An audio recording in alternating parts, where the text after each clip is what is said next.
وَإِنَّكَ لَعَلَى خُلُقٍ عَظِيمٍ. Dan sesungguhnya bagi kamu, yakni bagi Muhammad Rasulullah sallallahu alaihi wasallam, budi pekerti yang agung. Datang seorang sahabat kepada isteri Rasulullah sallallahu alaihi wasallam, Aisyah radhiyallahu anha, dan bertanya kepada beliau. Dia bertanya, bagaimana akhlak Rasulullah? Akhbirini ya ummul mukminin an khuluqi Rasulillah sallallahu alaihi wasallam. Ceritakan tentang akhlak Rasulullah sallallahu alaihi wasallam. Aisyah radhiyallahu anha bertanya kepada orang tu, ataqra'ul Quran? Adakah kamu membaca Al-Quran? Dia menjawab, na'am. Kemudian Aisyah radhiyallahu anha menjawab, kana khuluquhul Quran.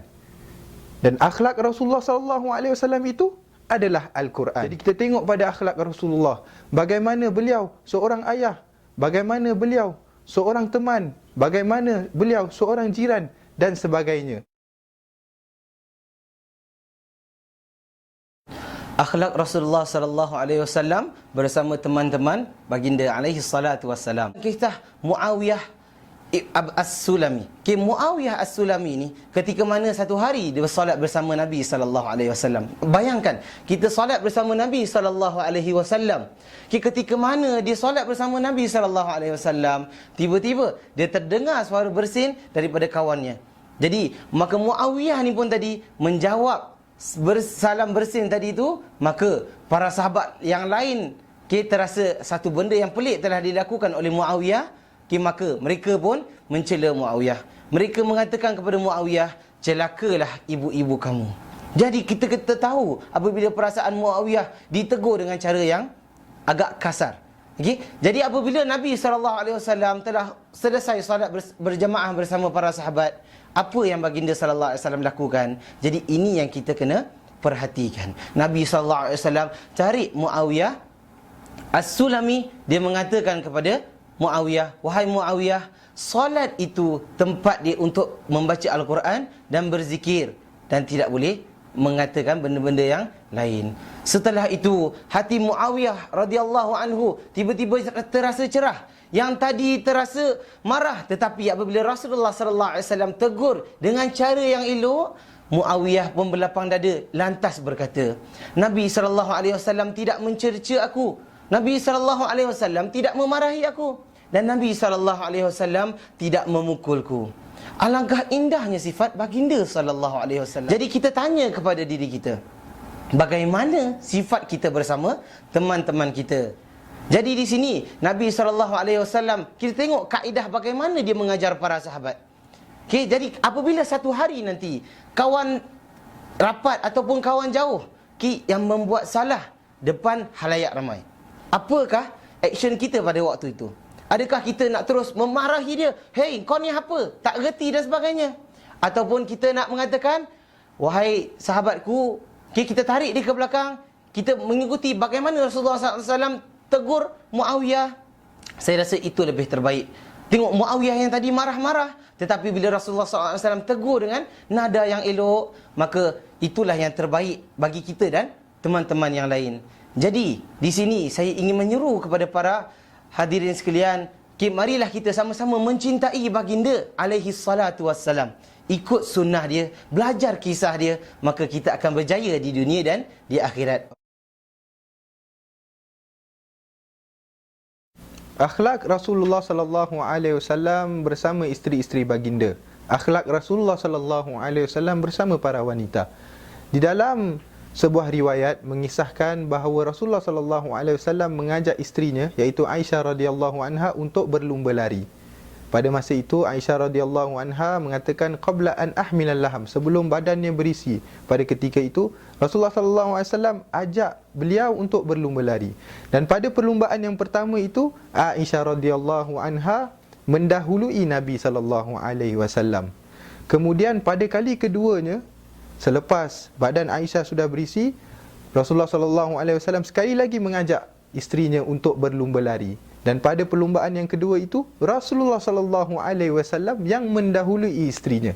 Kemudian selepas dia mendahului isterinya itu, dia pusing dan mengatakan kepada isterinya dengan nadanya yang bergurau, dia mengatakan, hadhihi bitilka, ini adalah untuk perlumbaan yang pertama tadi. Kita lihat akhlak Rasulullah sallallahu alaihi wasallam. Dikatakan bahawa baginda sallallahu alaihi wasallam seorang yang sangat menyayangi dan sangat mencintai anak kecil. Di dalam sebuah hadis di mana Aisyah radhiyallahu anha meriwayatkan bahawa datang seorang A'rabi, seorang Badui, seorang yang tinggal di padang pasir, datang pelik lihat Rasulullah sallallahu alaihi wasallam, dengan mengatakan, tuqabbiluna sibyan wa ma nuqabbiluhum. Engkau mengucup anak kecil sedangkan kami tidak mengucup anak kecil. Apa Rasulullah sallallahu alaihi wasallam katakan pada lelaki ini? Dia mengatakan, awa amliku laka an naza'allahu min qalbika rahmah. Apa yang aku sebagai Rasulullah, apa yang aku boleh bantu kamu? Apa yang aku boleh beri pada kamu kalau Allah dah tarik rahmat daripada hati kamu? Hanya saja mereka tak nak mengucup anak kecil. Kita lihat akhlak Rasulullah sallallahu alaihi wasallam mementingkan anak kecil di sini. Di dalam satu lagi riwayat di mana mengatakan bahawa Rasulullah sallallahu alaihi wasallam akan menaik tunggangan dan membawa bersamanya anak kecil.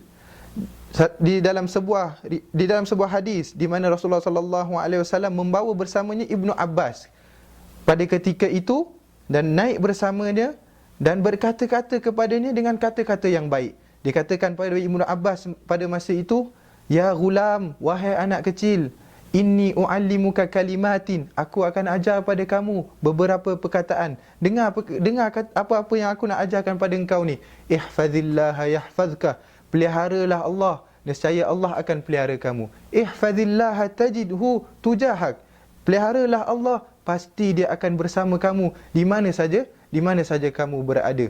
Kita lihat akhlak Rasulullah sallallahu alaihi wasallam di sini. Betapa dia mementingkan anak kecil.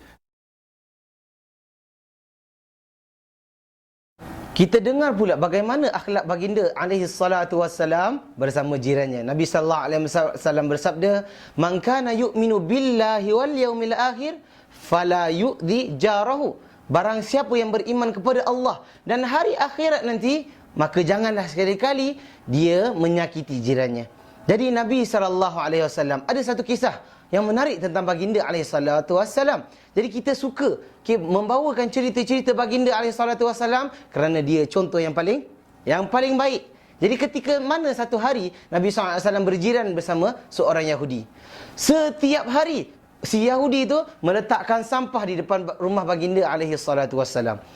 Setiap hari Nabi SAW keluar ada sampah. Nak jadikan cerita, Allah Subhanahu Wa Taala meletakkan ataupun memberi sedikit kesakitan kepada orang Yahudi itu, maka orang Yahudi itu pun jatuh sakit. Apa yang berlaku? Nabi SAW yang dah biasa menerima sampah, tiba-tiba satu hari dia tak terima sampah. Dia terasa pelik. Dia tertanya-tanya, kenapa orang Yahudi itu tak beri dia sampah? Tengok akhlak baginda. Tengok akhlak baginda. Apa yang Nabi SAW lakukan? Nabi SAW apabila dia dah tak terima sampah, dia pun berziarah kepada jiran dia. Ini yang kita nak. Nabi SAW berziarah kepada jiran dia walaupun jiran dia menyakiti baginda alaihi salatu wassalam. Jadi orang Yahudi tadi itu, dia terasa terkejut dengan kedatangan baginda alaihi salatu wassalam. Dia rasa serba salah. Jadi di situ Allah memberi hidayah kepada si Yahudi. Maka Yahudi pun masuk Islam kerana akhlak baginda sallallahu alaihi wasallam. Jadi itulah kepentingan kita membelajar, kita menghayati akhlak baginda sallallahu alaihi wasallam untuk kita ikuti. Jadi di sini kita nak tahu bagaimana kita dengan jiran kita. Okey, sekarang ni, sekarang ni kita tersibuk dengan jiran kita beli itu, aku pun nak beli itu. Jiran tu beli ni, aku pun nak beli ini.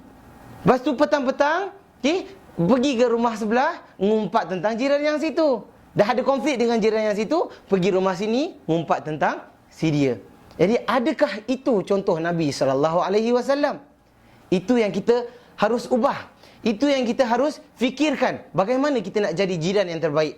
Sehingga Jibril AS mewasiatkan kepada Nabi SAW. Seakan-akan Nabi menyangka bahawa wasiat kepada jiran seumpama mereka akan mewarisi harta kita.